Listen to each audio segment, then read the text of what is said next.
All right, I think it's live. So let me refresh my YouTube page so I can read all your comments. Hi, everyone. How are you all doing? I'm excited for tonight's chat. Let me know, because I can't hear YouTube right now. There's fans on in the background here because it's still really hot.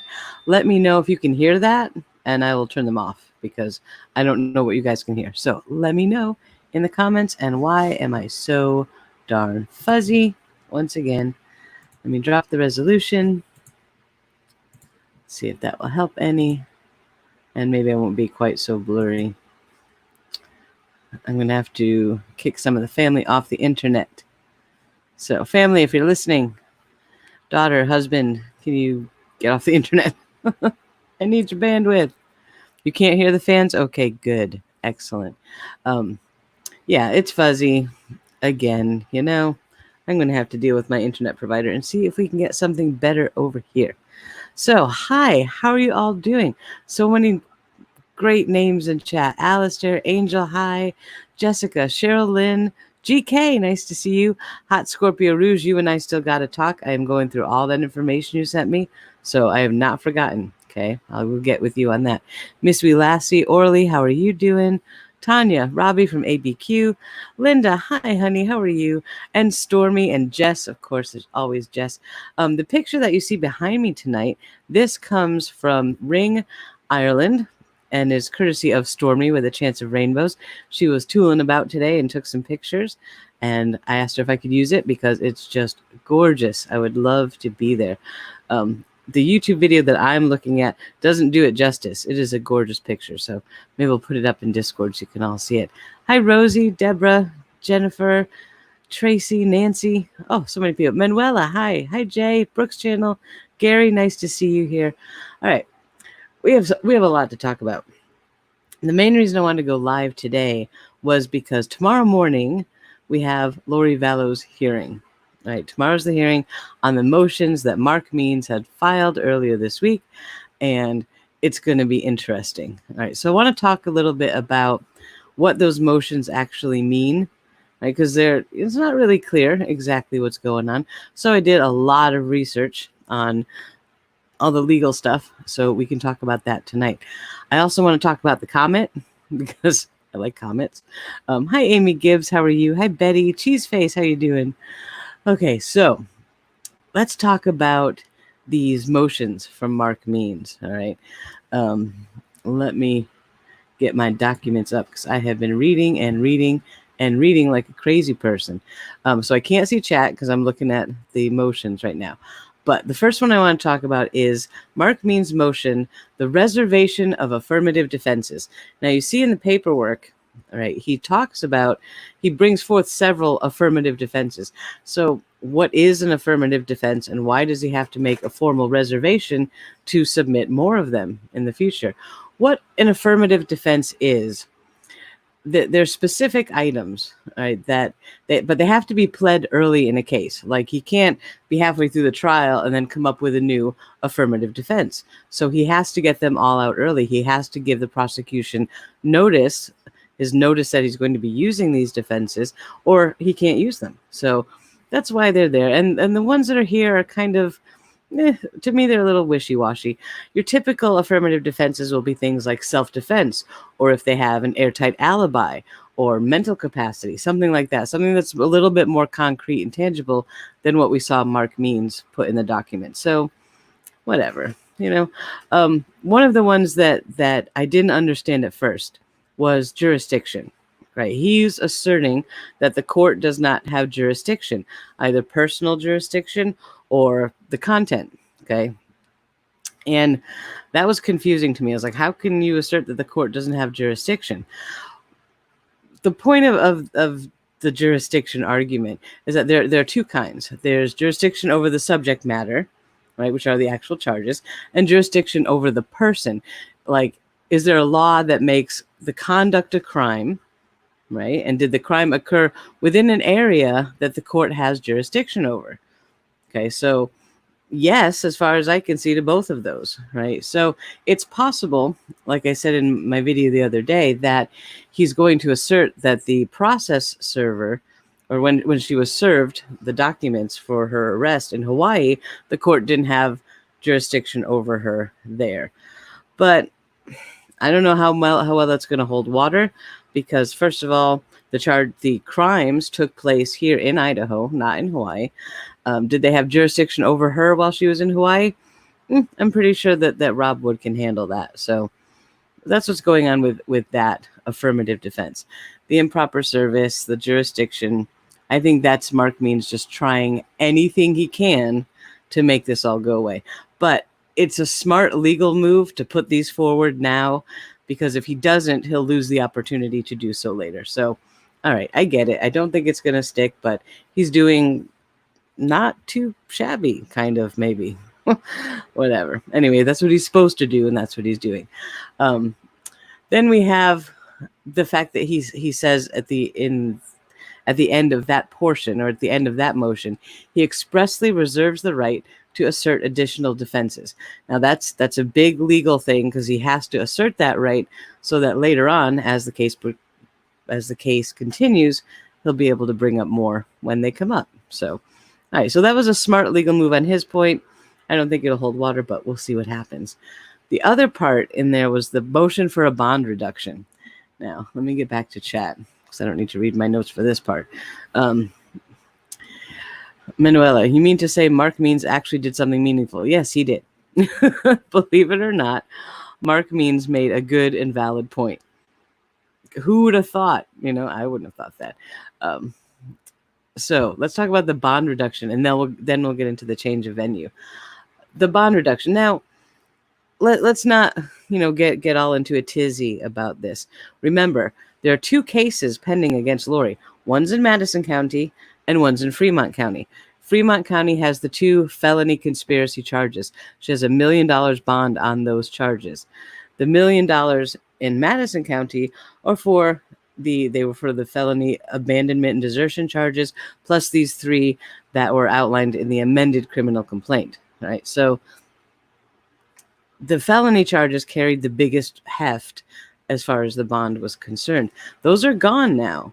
It's a good thing, and I really hate to say this, but it's right of Mark Means to argue for that to be reduced. However, even if the court throws out the bond entirely, she's not going to get out, because the $1 million from Fremont County still stands. Okay, so I'm not really worried about the bond reduction. The judge may lower it because these are 3 misdemeanor charges, but that doesn't mean she's going to bond out. It doesn't. It doesn't mean a bail bondsman is going to accept her sureties. It doesn't mean it doesn't mean much, other than technically these are misdemeanor charges.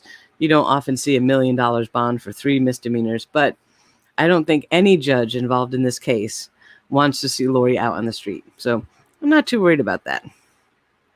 I have to cough 1 second.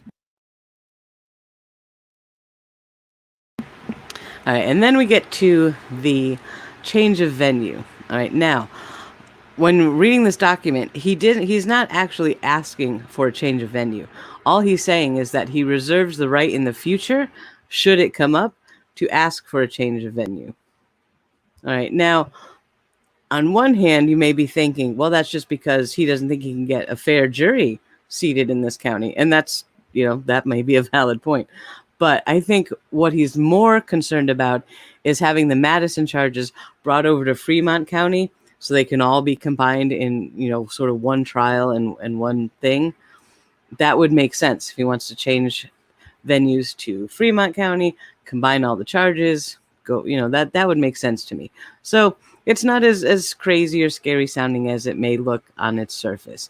So that's basically what's going on with Mark Means. Now, it's unusual because lawyers don't normally put 3 motions in one document like this, but I guess that's how they do it in Idaho. I don't know. I'm not a lawyer. I've been reading as much as I can to try and figure out what's going on in this case. So let me check up on chat, because I haven't seen anything. Renee says Means is figuring it out. Yeah, Mark Means might be getting some pretty good advice from someone. I don't know, but we should keep Lori put till after. Yeah, I think Lori's going to stay put for a very long time. Mm-hmm.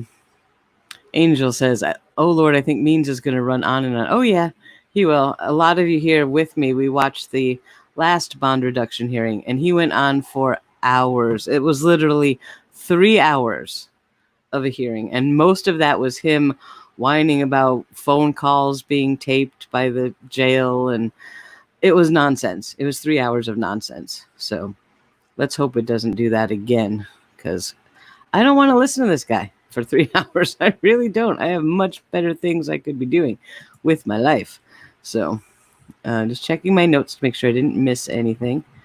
Nope, those are all the motions. All right, that's done. So tomorrow morning, the hearing will be held via Zoom.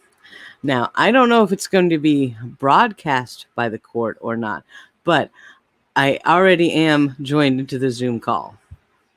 So I learned that lesson from the Ghislaine Maxwell hearing the other day.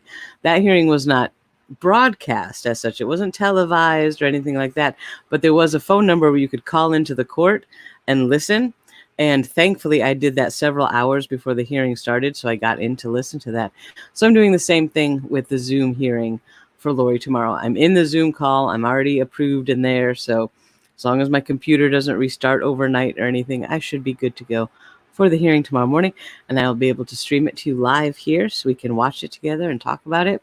It's going to be an interesting time.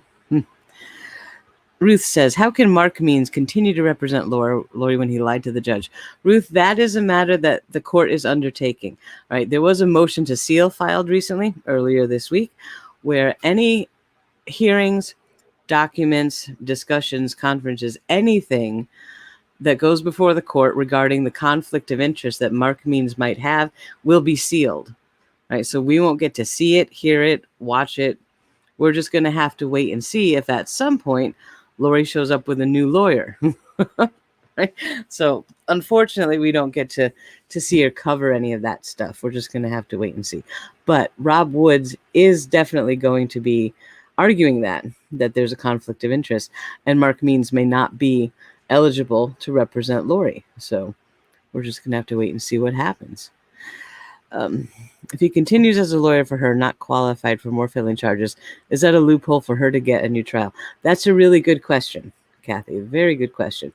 Because one thing that a prosecutor does not want is to go through a long trial, get a conviction, and have it overturned on appeal. Now, given Mark Means' history, right? Wasn't he family law, divorce court, something like that? He's not a criminal defense attorney. Right? Now, that doesn't preclude him from defending her, but it's quite possible that if she gets convicted, she can say ineffective assistance of counsel. He wasn't a good lawyer. I need a new trial. That's a concern. That's a very valid concern. And I think that's one of the reasons why Rob Wood is going to push this conflict of interest deal. So, you know, if that works and then Means get replaced. Now, the other thing is there may be more charges coming. If this becomes a capital murder case, if this becomes a death penalty case, you know for sure Mark Means is not a death penalty qualified attorney.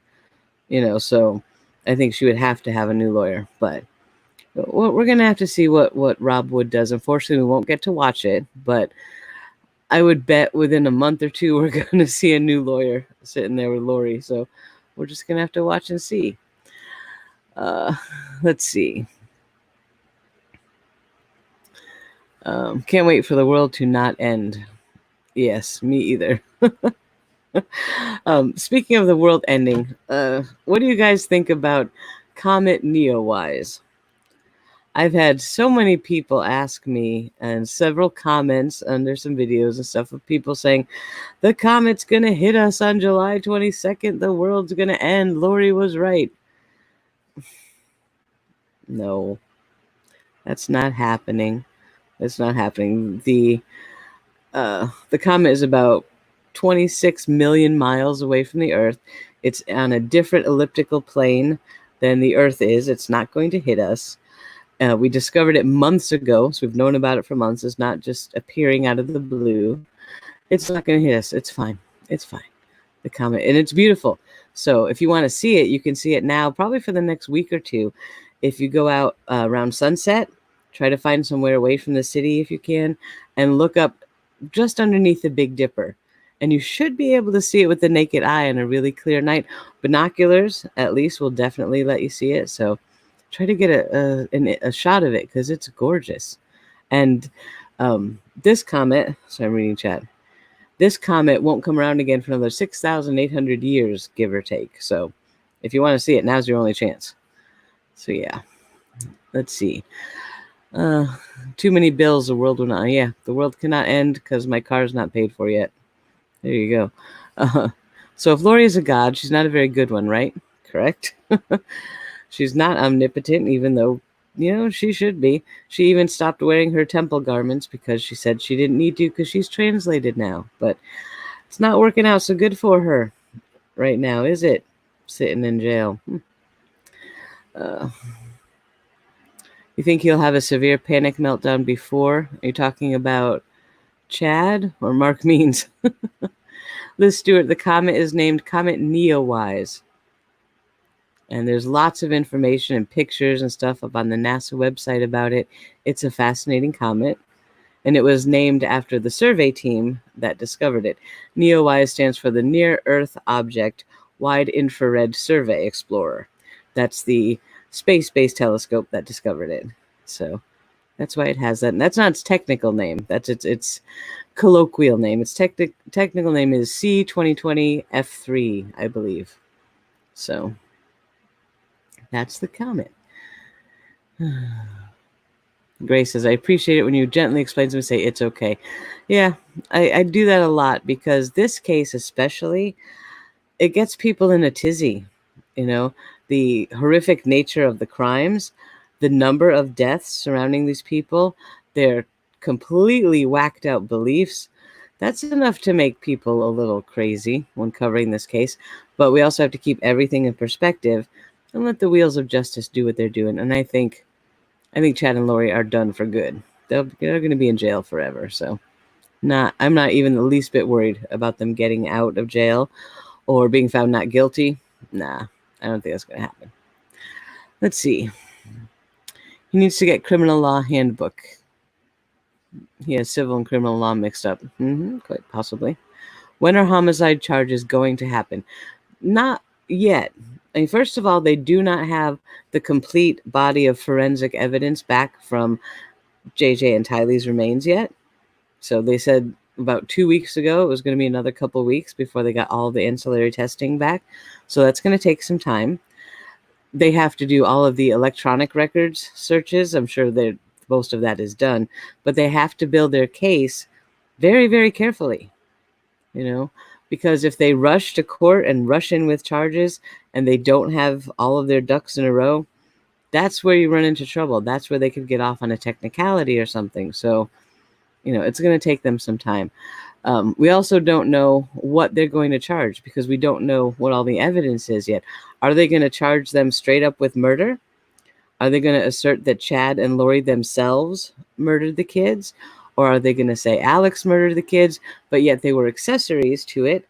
And if they were accessories, that will carry the same penalty as a felony murder charge. Plus, is it going to be felony murder? Is it going to be aggravated murder?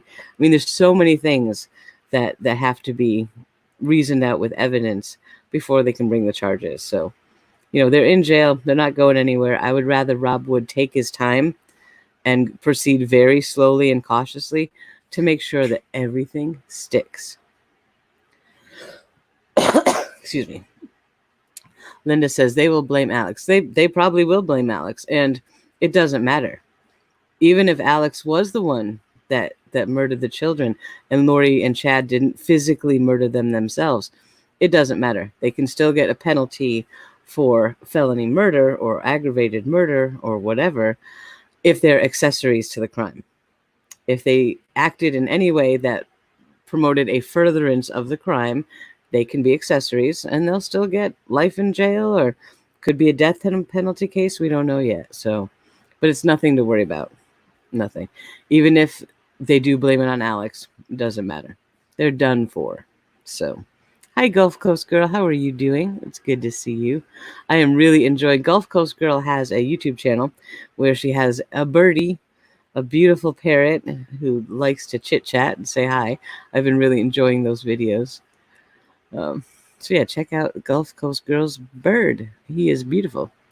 What's going on with the conflict of interest related to means? All right, the conflict of interest is kind of interesting here. At one point, as far as all of us knew, Mark Means was representing both Chad and Lori, right? We all knew that.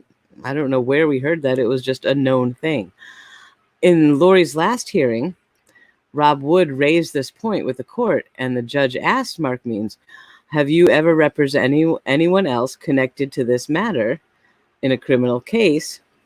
And Mark Means says, no, nobody, Your Honor. Nope, never have. Nope. And we're all like, what? And even Rob Wood is like, what? Because Mark Means has stated publicly, even on his Twitter account, that his office was representing Chad Daybell. Now, why is that a conflict of interest? It isn't always, right? And in some cases, both parties, if there are two defendants, they can sign a waiver or whatever, saying that they stipulate or they agree that they will share representation. That can be done. It's not often done. It's not a smart legal move. And in many cases, a prosecutor will fight that, like we saw in the Rosenbaum trial, right? Jen and Joe Rosenbaum both had the same attorney, the Mullinator. But they fought that. The state fought that all the way to the state Supreme Court to try and make that not happen. But they were allowed to share representation. Will that happen here? I don't think so. And I think Rob Wood will be successful in proving the conflict of interest because there's so many different aspects that go into a conflict of interest in a case like this. The main one is going to be if Chad imparted some information to Mark Means that could directly hurt his representation or one or both of those clients. Meaning, Chad told Mark something that he could use in defense of Lori, but in so doing would jeopardize Chad's defense. You see? So if he wants to prove what, you can't have both clients and have, a conflict. Like you want this one to be innocent, but in order to make that one look innocent, you have to make that one look more guilty. Right? Or vice versa. That's the problem that we're having with Mark Means and these two clients. So that gives me a clue where I think Mark Means is in possession of some sort of information that makes one of them look more guilty than the other. And because he got that information before this all started, that's a conflict of interest. So that's what I think is going on there. We don't know for sure. That's speculation, right? Because obviously I don't know what Mark Means knows. I don't know what Chad told him or what Lori told him or whatever. But it looks to me that Mark Means is going to have to play Chad and Lori against each other in order to get one of them cleared of the charges. So, naturally Rob Wood would be like, oh, no, you don't. You can't do that, and want to get him off the case. So that's what's happening. I'm pretty sure Rob Wood will be successful. Rob Wood is a very seasoned prosecutor. He is not playing. He's not. And that's why, it may look to us like it's going really slow, but he's doing a very good job, and I think it'll be fine. So as soon as we hear anything about the conflict of interest, we'll let you know, though we won't get to see any court documents until after trial is over, if there is a trial. But we'll see. If she shows up with a new attorney, then obviously that's what happened. So throwing under the bus, which he specializes in. That phrase has been thrown about so much in this case in all directions. Everybody's throwing everybody else under the bus. That's what they're doing. All right, let me check up on some comments. Let's see. What do we got? Prosecution. You think Chad held... Whoa. No, we're not going there. Court TV reported that Lori and Chad are Zooming each other. Is that true? I don't know where Court TV would be hearing that. They're not allowed to. So if they are, then that's a problem. Court TV has said a lot of things lately, so grain of salt with that. Lori was prepping her children to get her way from day one. That's how she is a master manipulator. She really is. Let's see. Am I the only one worrying about suicide for Chad and Lori? I don't worry about that. I would, if if I had to guess if either one of them would commit suicide, it would be Chad before Lori. I don't think either one of them will, but, we don't know. We don't know what's in their head. Mark Means confirmed on Twitter his office is representing Chad Daybell. Yes, he did, because he's a smart guy. Sharing lawyers, same as trading information between the two defendants. Sort of. They would have to stipulate it through the court that they agree to share representation, and the prosecutor would get to argue against that. So that's kind of what's happening. We don't know. If they're really married, doesn't the law apply that you can't make one testify? Cheryl, that is a law in some places. I don't think that's a law in Idaho. I don't think when it comes to the deaths of children, you can claim spousal immunity. So I don't think that's going to be an issue in this case. Mark Means can't sit in the middle of the canoe where one person rows in one direction and the other in the opposite. Exactly. That's exactly what's happening, Manuela. You nailed it. Let's see. Kathy says, I bet law enforcement, FBI have so much evidence from multiple phones, computers, iPads, money trails, tying up the case nicely. Yep, I absolutely think that's what they're doing. And it's going to take them a while to sort through it all and put it into a narrative form and iron down the charges. So if they want to take their time doing that, I'm all for it. What is trial hearing about tomorrow? Tomorrow's hearing is about the 3 motions that Mark Means put forward, the formal plea of not guilty. Now, these will be on the 3 charges that are in Madison County, which is contempt of court, when she had the court order to produce the children and she didn't show up. So that charge, the resisting or obstructing an officer, which was when she lied to the officers about the whereabouts of JJ when they showed up for the wellness check. And the other charge is... now I can't even remember off the top of my head. The 3 charges in Madison County. Obstructing, contempt, conspiracy to commit a crime. When she, not conspiracy, what's the word? My brain has melted. The one where solicitation. When she asked Melanie Gibb to lie about JJ's whereabouts, that's a crime called solicitation, another in furtherance of a crime. So there you go, solicitation. So those 3 will be dealt with tomorrow at court. So that's what the hearing's about. I don't think it's going to be a very interesting hearing. I think we're going to hear Mark Means whine and whine and whine and whine ad nauseum for hours. But, what I want to hear from the hearing is her bond going to be reduced? Not that it's a big deal. I don't really think it's a big deal. I don't know how much leeway the court has in assigning whatever kind of bail they want to misdemeanor charges. I'm hoping they'll leave it the same. I think that's fitting. But even if they totally bring her bail down to $1,000 or something, she still can't get out of jail. She still has the charges in Fremont County.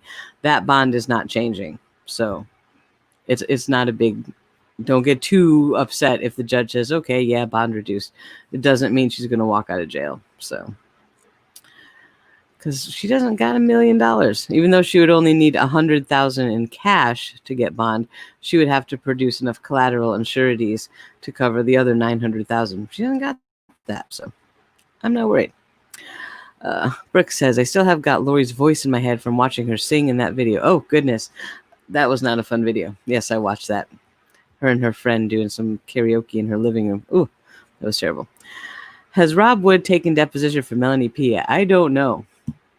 I don't know anything about any depositions that have taken place. We do know we have a partial witness list that was from all the stuff that happened back in February when she was arrested in Hawaii. I'm sure that's going to be changed now. So, but I don't know how many of them he has talked to. So we're just going to have to wait and see. I wonder what they took out of the barn. I believe the shed too. I don't know. Marlene will find out if it goes to trial for sure. Jessica said, it's interesting that Chad hired an inexperienced criminal defense attorney for Lori and hired an experienced defense attorney for himself. If he decides to turn on Lori, he will do much better. Jessica, I think he will turn on Lori. That it's my personal belief, my speculation, that Chad is going to throw Lori under the bus and try to get himself off on the charges. I don't think he'll be able to because he was still part of the conspiracy. He could still be made an accessory. He could still be, on the hook for the same type of charges. But I think that's what he's going to try. We'll see. Let's see. Mark Means will go on for hours on end until he puts everyone else to sleep. Or the judge will throw the gavel at his head. And tell him, yeah, remember in the last hearing, right, when Mark Means was there and the judge had to keep telling him to stand up when he addresses the court? Oh, I hope he's learned that lesson at least. Man. Positive her lawyer never made it to the bar. The way he acts, he only went to the bar to drink. Quite possible. There were, reading his document, even though there are some good sound legal moves in these motions, it's riddled with typos. He calls her Mr. Lori Daybell. I mean, come on, you can't and he spells reservations wrong. So there's multiple typos and things like that in the document. So I don't know, does he not have a paralegal to proofread stuff before he submits it to the court? I don't know. But do you think Lori's mom and sister will face charges for saying they had talked to JJ in October? I don't think they're going to face charges. I do think Janice might be called to testify, and she may be, that will come out if she's on the stand. Charges, though, probably not. They could, in theory, that could be an obstruction charge. So we'll have to see how angry Rob Wood is at these people. It could get really big. Excuse me. I agree that Chad will drop the dime on Lori for sure if they make the deal sweet enough. They may make the deal very sweet. I don't think they're going to give him an immunity deal. I don't think so, because I think if imagine you're Rob Wood and you're looking at these two, and you know that Chad, Lori, and Alex are responsible for the deaths of the kids, but you don't know yet exactly who killed which child when and all this other stuff. But you can pretty well see that the three of them acted in harmony to bring these deaths about and to hide the remains. If you've got enough information to prove that, you don't make a deal. There's no reason to make a deal. You just take them all to court, give the accessory charges, and they're all done. That's it. So, yeah, I don't see. Yeah, I don't see that happening. The only reason they'd have to give Chad an immunity deal like that to get his testimony against Lori is if they don't have enough information to charge them both. And I think they got plenty. I just really wish that we could see everything that they knew. Means probably doing all the typing himself. Yeah, that Miss Wee Leslie, that's what I thought.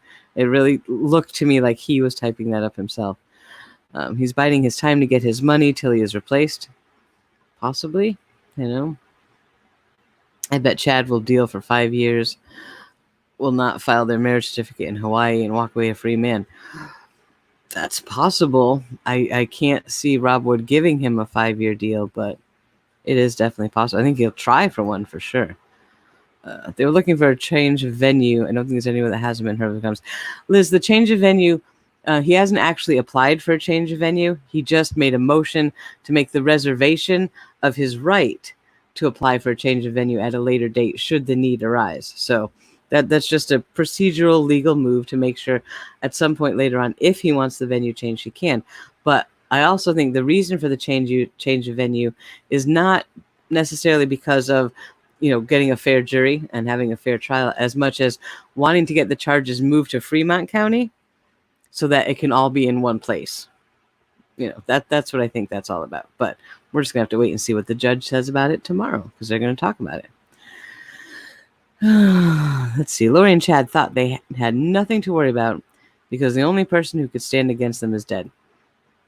I'm pretty sure that's exactly what they think, but they're wrong. Haha.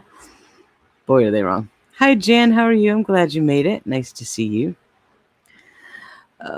Angel says, I'm interested in Narcan given to Alex. Kind of makes you question the cause of death. All right. There's been some discussion about that. When Alex was discovered and Zulema's son called 911, he said he was still kind of breathing, didn't he? That he wasn't exactly dead. He was just unconscious on the floor. And several people that we've talked to, first responders, have said in a case like that, you would give Narcan in case it was an overdose. Right, so it would be normal for them to have administered for them to have administered Narcan to Alex at the scene if he wasn't dead on arrival. So that makes sense. they could have thought it was an overdose. It could have looked like an overdose. Maybe it was an overdose. Of course, the autopsy results do not reflect that. But, so, yeah, it's pretty standard, I think, for EMTs to administer Narcan in that type of situation. So that's what we've heard. So I don't think that's anything strange, but respect. Why is my comment being deleted for giving you an update on the new conflict with Mr. Wood? I don't know. What new conflict with Mr. Wood? Put your comment back. Mods, don't delete Respect's comment so I can see it when he puts it back in. See what happens when two people play with the Grim Reaper. Yeah, Gary, doesn't end well, does it? Sounded like agonal breathing. Yep, could have been. I'm not usually for the death penalty. I'm not usually for the death penalty either, but in this case, I could vote for the death penalty. Lesser charges. French, yep, he could be trying to get some lesser charges. If Chad and his attorney think that they can prove that Chad had no actual hand in the murder, he might try that, but I don't think how he thinks he can prove that with the kids having been found in his backyard. So we'll see. We'll see what he tries. Would the coroner withhold info from the autopsy so that the defense doesn't know what's going on? No. The autopsy, Alex's autopsy report is complete as far as the coroner is concerned. They can't keep a couple pages back and not tell the defense. That would go against the rules of discovery and fair trial and all that kind of stuff. Do you think Tammy's autopsy will show something suspicious? Absolutely, Cynthia. I think Tammy's autopsy has been done for a while and they just haven't said anything. This is speculation. Again, please, just speculation. But remember, when they exhumed Tammy in December of 2019, the day after that, Alex was found dead. Okay, that's curious. And it was in January, so only a couple weeks after they exhumed Tammy's body, that they had enough information to convince a court to give them a search warrant for Chad Daybell's home. So something very early on in this autopsy process for Tammy gave them enough information to convince a judge that they needed to search the home. Right? We don't know what they were searching for, right? Because that's been sealed, but they did search the home. And then in April, right? So as a result of ongoing autopsy investigation and the search of the house in January, in April, law enforcement said that they were changing their investigation into Tammy Daybell's death, and they were looking at Chad and Lori for murder, attempted murder, and conspiracy to commit murder. So I absolutely think Tammy's autopsy reports gave them a lot of information, and we're going to hear a lot more about that. So, Off-Duty Beauty says she's a first responder.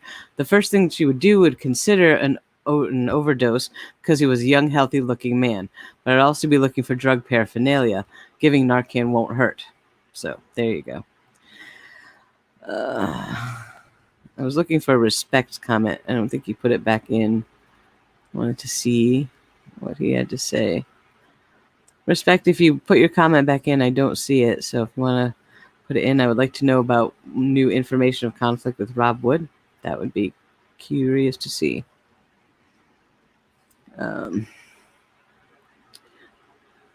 Yeah, so that's the Narcan thing sorted. That's Tammy's thing sorted. Stormy says you're in back to the chat and there are no deleted comments from Respect. Okay. All right. Could just be just a YouTube error thing. Cheyenne says Chad would have to tell the truth on everything and probably get second-degree murder for Tammy, but it beats the death penalty for multiple murders. We'll see if that actually happens.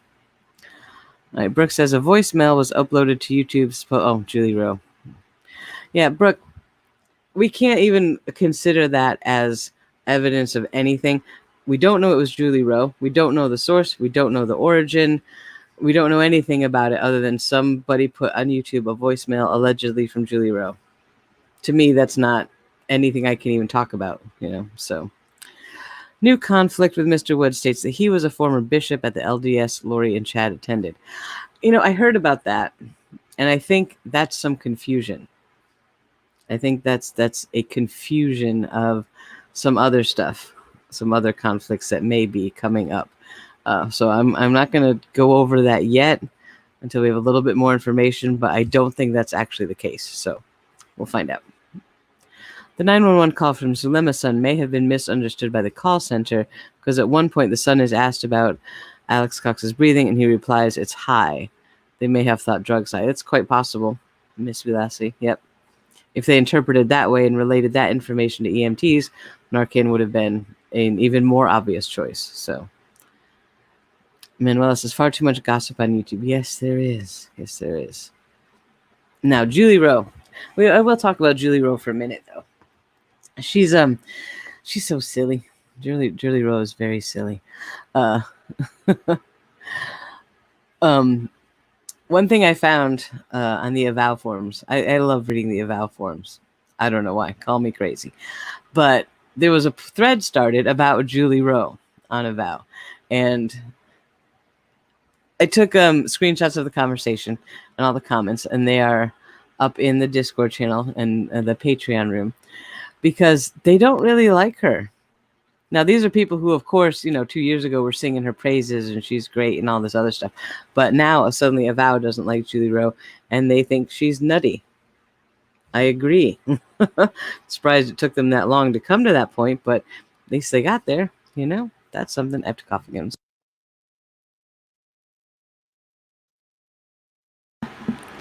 Yeah, and she's been on Nancy Grace quite a few times. I don't understand that. I understand that Nancy Grace likes the salacious side of things. She likes the, I don't know.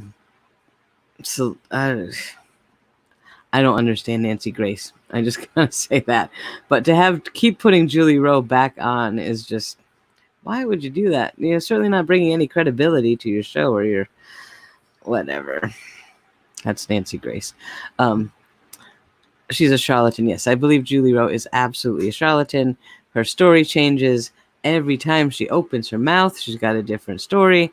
She talks about invisible energy weapons and the craziest stuff. But people listen to her. Why do people even listen to Julie Rowe? I don't know. Julie Rowe would be a prosecution's nightmare. She would get on the stand and talk about her BS and everyone will laugh. Yeah, I can't imagine Julie Rowe being called as a witness in this case. I hope that doesn't happen because, boy, that would be a bad move, a very bad move for her to be called as a witness, I think. But yeah. We'd love to see Julie Rowe's husband if he deals with all that crazy. Can you imagine? That poor guy.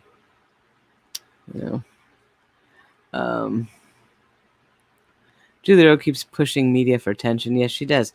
Lori, she even had a post on Facebook not long ago whining about how much work she has done with all of these interviews and prepared all this stuff for all the media people to use.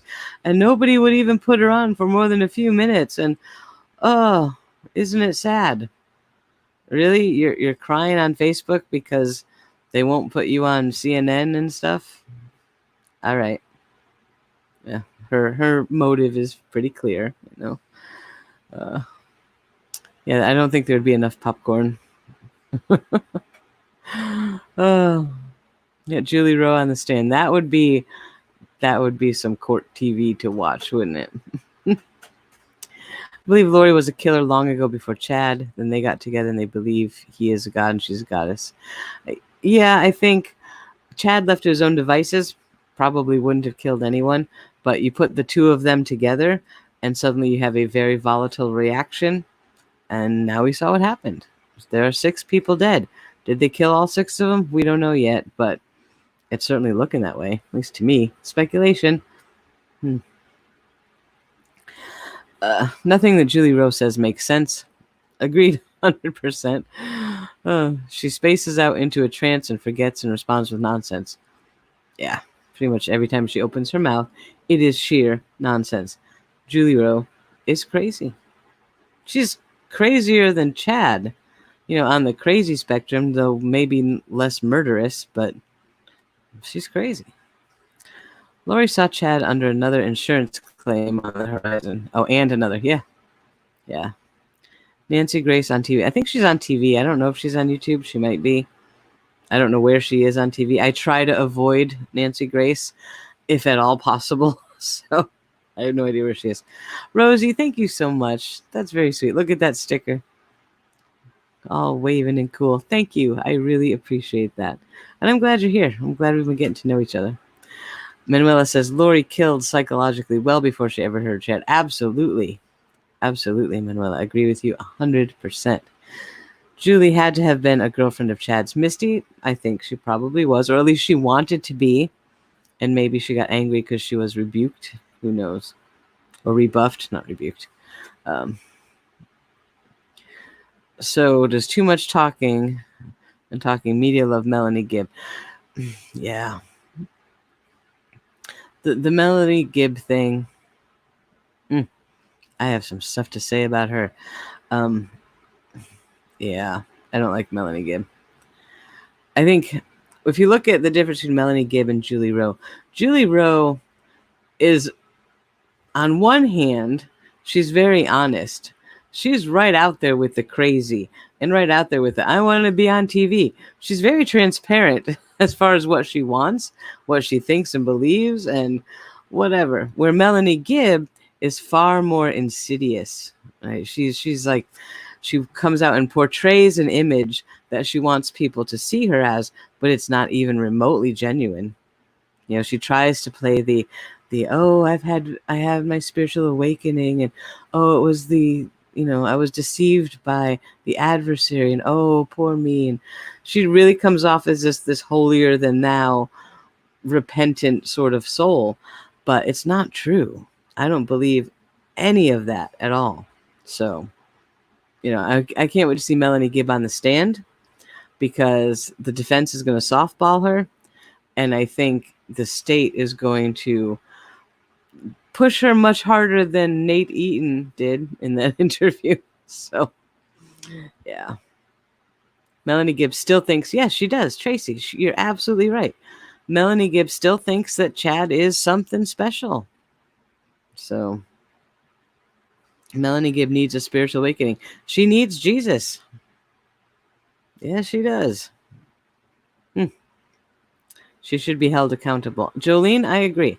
I don't know if there's any kind of charges that could be brought against Melanie Gibb. Any sort of conspiracy. I don't know. But I want to see her held accountable. She knew that Charles was going to die before he died. She knew that Tammy was going to die before she died. She knew that Tylee and JJ were zombies, and zombie means you're going to die, before they died. How many more people would she have let die on her watch without intervening? Was that not enough? And then Alex, we still don't know the circumstances of Alex's death. I tend to think that was intentional. I don't think he died of natural causes. And I think if that's the case, then Melanie Gibb would have known about that too. So 6 people that Melanie Gibb knew were supposed to die before they died. There should be some kind of law about that, you know. Shell Bell, thank you. Oh, look at that kitty. It looks, or is that a fox? I think it's a kitty. It's adorable. Thank you. I love those stickers. That's so cute. Thank you very much. I appreciate that. So yeah, Alex was silenced. I absolutely think that Alex was silenced. Again, speculation. This is speculation night, okay? Nothing I'm saying is fact. So, where's the other Melanie? Marlene, do you mean Melanie Pulowski? Melanie Pulowski's in some hot water right now. She's in the middle of a very, very ugly custody battle with her ex-husband, Brandon Boudreaux. Brandon is working with Melanie's new husband's ex-wife. All right, so Brandon and Natalie Pulowski, Ian Pulowski's ex-wife, have teamed up, and they've gotten all kinds of information, and they're presenting all this stuff in the custody hearing, even the attempted shooting on Brandon, because Brandon is alleging that Melanie Pulowski was behind that, right? And there was one of the court documents state that the Detective Pillar, I believe, PR Pillar, I'm not sure how to say that, states that Melanie is under investigation as a person of interest, both in the attempted shooting of Brandon as well as the deaths of Tylee and JJ. So Melanie Pawlowski is in deep doo-doo. So we're going to hear a lot more about Melanie Pawlowski in the months going forward. Yep, Melanie Pawlowski has no E. Melanie Gibb has the E. So, hi, Vicky Hurd. How are you doing? Nice to see you. Melanie's dad. You mean Steve Cope? Yeah, there's a whole... We could do a whole deep dive on Melanie Pawlowski, her parents, Steve and Stacy Cope, her relationship with Lori, her divorce from Brandon. Oh, and don't forget that Melanie Pawlowski, now it's been introduced in the custody papers that Melanie Pawlowski said 2 of her own kids were zombies. So I'm hoping that Brandon does not have to give up custody of those kids, because that woman should not have her children around her. And yes, I believe she is pregnant. I have not seen her say she's pregnant or any formal thing, but the accepted word on the street is that Melanie Pawlowski is pregnant. So, yeah. Orly says Melanie Gibb is guilty of looking the other way. Absolutely. Absolutely. And, a lot of people have come at me for my opinion on Melanie Gibb, saying, but she was the one who broke the story to the police. She was the one. Without her, they wouldn't know anything. I don't think that's true, because she did one right thing, right? When Chad and Lori both called her on the night of November 26th and told her to lie, saying that JJ was with her, she said no, she wasn't going to do that. And she didn't do that, okay? When police finally got through to her, she said, no, JJ is not here and I haven't seen him. But then she did nothing. She sat there for 10 days until she sat down with detectives on December 6th and told them what she knew. So she had to wrestle with this idea in her head for 10 days. If the police call you and say, have you seen JJ? And you say, nope, not here. Knowing that Chad and Lori just asked you to lie about it, would you not say, hey, I got to talk to you about a lot of other stuff too, right there on the spot? Kathy Suter, thank you so much. Wow. That's $20 super chat. Says, love your calm legal breakdowns on case info. You're welcome, because I want to bring you the calm side of things, not the big, what gets all the views kind of take on it. We got to watch this trial. We got to be prepared. This is going to be assuming that these even go to trial. We don't know that yet. But if Chad and Lori go to trial, it's going to be a long process. So we got to get our heads in the game for that now. So anyway, back to Melanie Gibb. Yeah. So November 26th is when they searched Lori's apartment for JJ, and he wasn't there. Chad and Lori call Melanie and say, lie to the police when they call you, because we told them JJ was with you. And Melanie's like, no. So she avoided the police for like most of the day till they finally called her. And she said, nope, JJ is not here. But she didn't tell them anything else. She sat and thought about it for 10 days. And David Warwick, her boyfriend, says that, he had to convince her to go to the police. Seriously? You have to be convinced to go to the police? Because just, I can't with Melanie Gibb. I cannot with this one. Tara says, off topic, what lip color are you wearing? It's beautiful. I wish I had camera tested it, because it's so much brighter on camera than it is in person. And I'm not sure what brand it is, because I can't read. Yeah, I can't read the words on this. This is the lip color.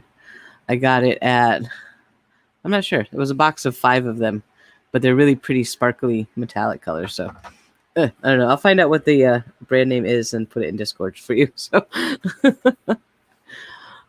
yeah, I'm not sure where I got it, but I really like them.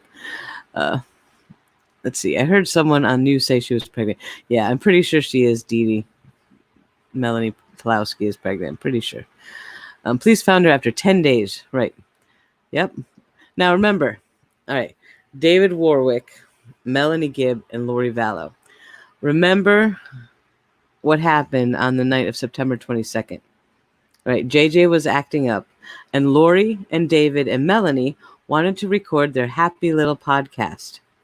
So Alex took JJ to Alex's apartment so they could record their podcast. Sharon, thank you so much for the super chat. There's another cool sticker. Cool, I haven't seen that one before. Excellent. Thank you very much. I appreciate it very, very much. So, all right, so Alex takes JJ to Alex's apartment so these three clowns could record their podcast, right? And they recorded an episode of Melanie Gibb's podcast, Feel the Fire, which was her podcast to support and promote her book, Feel the Fire. Really? Ugh. Anyway, so they recorded that night.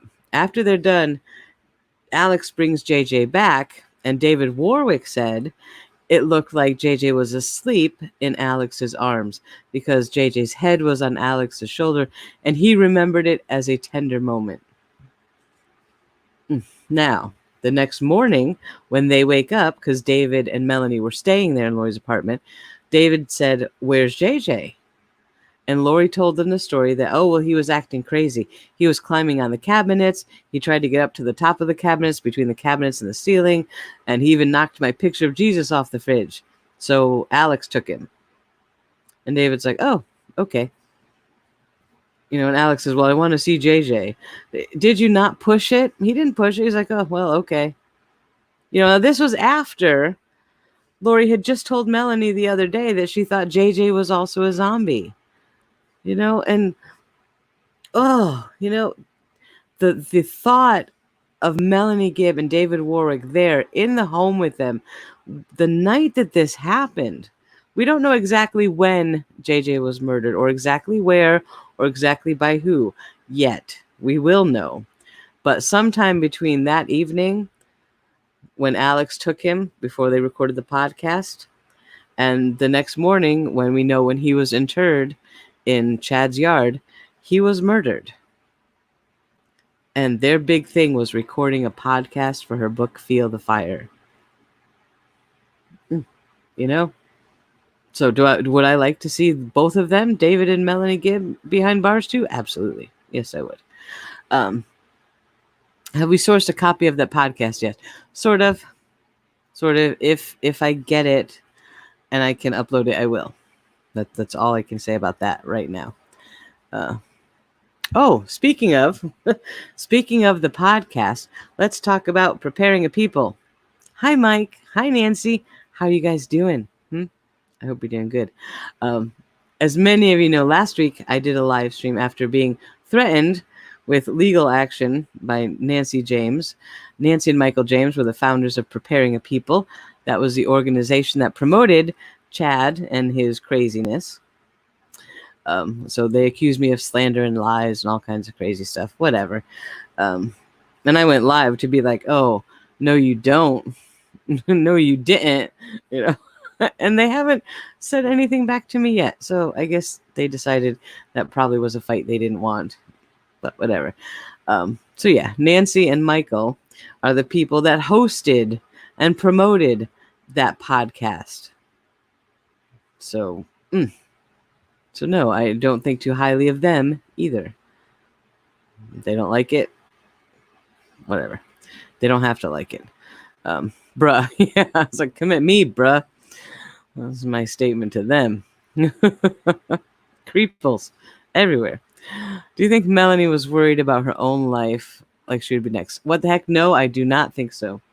I don't think Melanie Gibb is worried about anything but who's going to host her podcast now and where can she promote her next book, and is she going to still be the gatherer for the 144,000?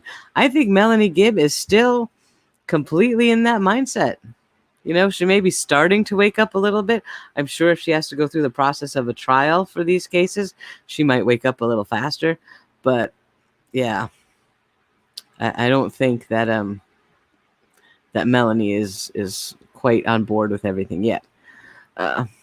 Lisa says, I'm sure David isn't the only thing she omitted. Oh, yeah.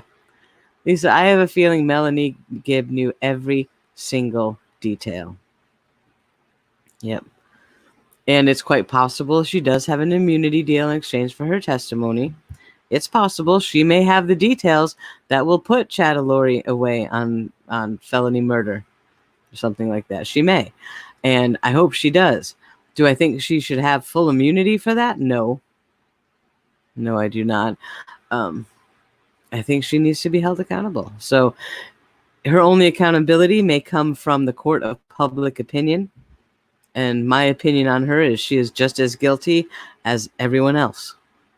So there you go. I believe everyone was there to decide if JJ was indeed a zombie.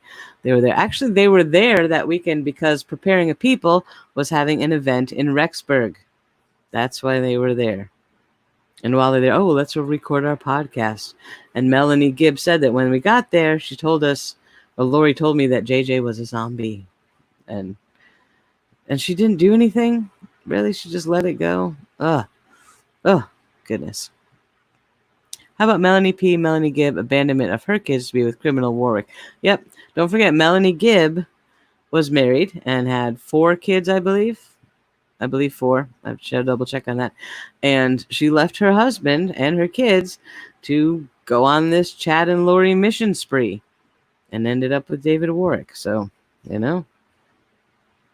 she's no saint. She's no saint. She tries to portray herself as this saintly, devout, whatever thing, but she's not. Not at all. Public opinion counts a whole lot. It's the public that buys the books. Yep, Manuela, that's very true. That is very true. Miss V. Lassie says, any theory as to why Melanie Gibb hasn't been thrown out of the Mormon church, given Chad was due to his offshoot preachings? I don't know. Other than maybe they haven't really looked at her yet, Charlie Hunt says, Awen, you scared Nancy and Michael good. Good, I hope I did. Because I found out during the week that I'm not the only person that they have had a go at to try and bully them into stop talking about them. So, yeah, more information on that will be forthcoming. So I hope they learned their lesson. I will back off them if they leave me alone. But if they come at me again, everything's coming out on the table. So there you go. Polly's Cookie says, Aaron, I just discovered your channel recently and I'm really enjoying it. I respect the calm, sensible manner with which you present information. You give off a vibe of caring and integrity. Polly, thank you so much. That really means a lot to me because that's exactly the vibe I want to give off. So I appreciate that you picked up on that. And excellent. That's what I want to do. I get a little riled up once in a while. But, I try to be calm. Lisa says they all slept in Lori's bed. No, I don't want to think that. I would assume there was an air mattress or something there somewhere for them to sleep. So, yeah. Miss Lassie says it seems strange given Melanie Gibb was part and parcel of this cult.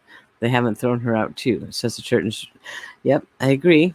I'm not sure what Melanie Gibb's standing is with the church right now. If they've talked to her, what's going on? But, She Will says, I bet the LDS church is looking at her right now, probably being ostracized by the members to some extent. I think so. If you can judge the response of mainstream Mormons to anyone involved with this mess by reading the Avow forums, which, that right there, the people on Avow, some of them are pretty sensible mainstream Mormon types. Some of them are a little wackadoo themselves.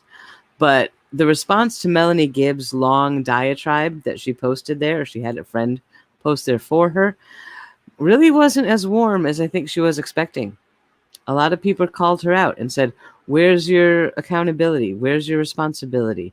Where's your, actually stepping up for the things that you did and missed and left unsaid? No, they didn't wholly buy her explanation. So, it's quite possible that she's getting it from all sides. And honestly, she deserves it. So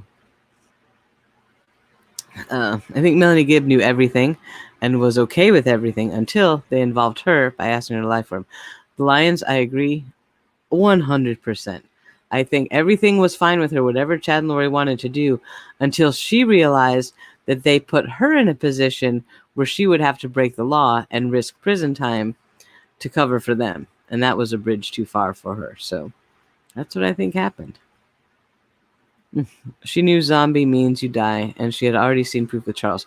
So yes, Melanie knew fully that JJ was about to murder. Yep, Cheryl Ray, absolutely. And that's why I don't get the people who are saying, oh, poor Melanie Gibb. No, she sat there and let 6 people die. That's not okay with me. That will never be okay with me. Even if she comes forward now and tells every single thing that she knew, it's still not okay with me that she doesn't get charged for it. She's showing no sense of personal responsibility, no accountability. She's blaming it all on the adversary. It wasn't my fault. I was deceived by the adversary. No, it was your fault. Deal with it. So Roxy asks, will Julie Rowe be asked to testify? I don't know. I don't know if she will. I believe she's on the original witness list. I'm going to have to go double check that. I haven't looked at it in a while, but I don't know. I think it'll be a circus if she is, and we will certainly be here for that. But, I don't know. How is Lori able to store loads of food for the end of the world if she moved? She didn't. See, Miss Wee Lassie, she wasn't even a good prepper. So, I don't know. She's terrible. Mainstream Mormons should not be okay with a vow. Totally warned against these groups. Yes, Gene Fisher, you're right. But having read the forum, I read the forums of a vow almost every day. There are a lot of people on there who kind of push back against some of the things a vow is saying by saying, like, that's not church doctrine. No, you're taking that too far. No, that's not how this works. There are people on a vow who will push back like that. But just the fact that they're there on a vow tells me that, they need to have a hard look at their own beliefs too, because a vow is a little crazy, There are YouTubers who become truly incensed if anyone speaks the truth about Melanie Gibb. Well, whatever. One thing, I don't watch, the only other YouTuber that I deal with in any way is Paul. You all know Paul. I love Paul to pieces. I have no problem talking to Paul about anything, and I watch every single one of his videos always, of course. So mods, if you want to drop a link to Paul's channel, it's also in the description. Reporting live from my sofa, the sofa guy, he's the best. But as far as other YouTubers, I don't really watch them, especially in regards to this case, because I don't want my opinions to be clouded by listening to somebody else's opinions. I want to think very clearly about this, and I want to approach the legal documents very clinically and very, just cold almost. I want to approach it cold, not having ideas in my head before I read the actual information. That way I can bring it to you, I think, in the most fair, unbiased way possible. So, that's why. When you made this whole mess very clear, common sense. Thank you for your true thinking. You're welcome. What the heck? I appreciate that comment. She knew everything, every wacko zombie death, and did nothing for a long time. She wants to be revered, a seer behind the veil in the portal potty closet. Kathy, you're right. She really does. She's even said that herself in her letter to a vow. She said that one of the things she really wanted was to be seen as a teacher or a leader. And it's like, no. Mr. Sofa is a sweetheart. I love his style. Yes, he is a sweetheart. He's great. Yep, yesterday Paul he was live when the deer showed up outside the window. That was really cool. Love you and Paul together. I do too. I love it when Paul and I get together and do live streams. We have a lot of fun. So anyway, I have been on here over an hour. It's been great to talk to you all. Now remember, tomorrow morning is Lori's hearing. All right, now that's going to take place at 10:30 Mountain Time, which is 11:30 Central, 12:30 Eastern. I believe that is 9:30 Pacific. I don't know what it is in the UK. Perhaps Stormy could let us know. But I'm going to go live about half an hour before that starts because I want to make sure we don't have any technological glitches or anything. So I'll test the Zoom and make sure everything's working perfect. We can chit chat for a little while. As soon as the hearing starts, I will stream that to you live. Okay. I don't anticipate having any trouble doing that because it's just Zoom. It's not rocket science, but you never know. So it'll be 5:30 in the UK. Thank you, Miss Wee Lassie. All right, so tune in for that because we're going to watch the hearing, however long it takes. And for crying out loud, if Mark Means goes on for 3 hours, I'm going to call his office myself and be like, dude, stop. Oh, I hope it's not that long. It shouldn't be, but it will be probably at least an hour or so. So we will be talking about it after the hearing. So bring some snacks, bring a drink because you're going to need it. Bring some alcohol for me because I'm probably going to need it. But so yeah, we'll talk about everything that happens in the hearing, go over the legal stuff, and we'll just have to see. I'm not sure who's going to be on camera in the Zoom. I'm not sure if it's going to be, if people are going to be on camera or if it's just a voice call or what it's going to be like. It could be like the Ghislaine Maxwell hearing, which was pretty much just a conference call, but we'll see. Whatever it is, I will bring it to you live and we'll talk about it. Yes, Diet Coke. And my friends in the UK, if you could bring me some Diet Iron Brew, that'd be great. I would really appreciate that. What time is it again? 10:30 Mountain Time, 11:30 Central, 12:30 Eastern, which is 9:30 a.m. Pacific, I believe. Unless I've got that wrong. I don't think so. Oh, yeah, Stormy just put a link to my Discord. I do have a Discord server where I post all the documents that I get, right? So you can have access to all of them, anything that I can find. There's ongoing discussions about all kinds of things, everything from the keto diet, because a lot of us are on keto, to true crime stuff, to my ToxicBliss narcissism podcast, all that stuff. Also, for anyone who's following the Letitia Stout case, one of the subs, Deborah, who has been working her tail off to find all these documents, found every single document that's been filed with the court in the Letitia Stout case, and they are all up in Discord for you. So have at it. That's a case. I believe there is a hearing tomorrow for Letitia. Now, it's not listed on the court website, but it is listed on the El Paso County Sheriff's website. So not sure what that's about, not sure what the hearing's about or who's going to be there or what's happening, but we'll dig into that and get you information about that tomorrow. But in the meantime, you can read every single thing that has been filed with the court in that case. And that is a lot of reading. I'm only about halfway through it, but it'll give you a good idea of what's going on with Letitia Stout, because that's another case. As soon as that goes to trial, I will be covering that just as heavily as I am the Vallow case, because Gannon's story touched me in a way that no true crime story has ever before. So I will be all over that case too. Yep, Hot Scorpio Rouge.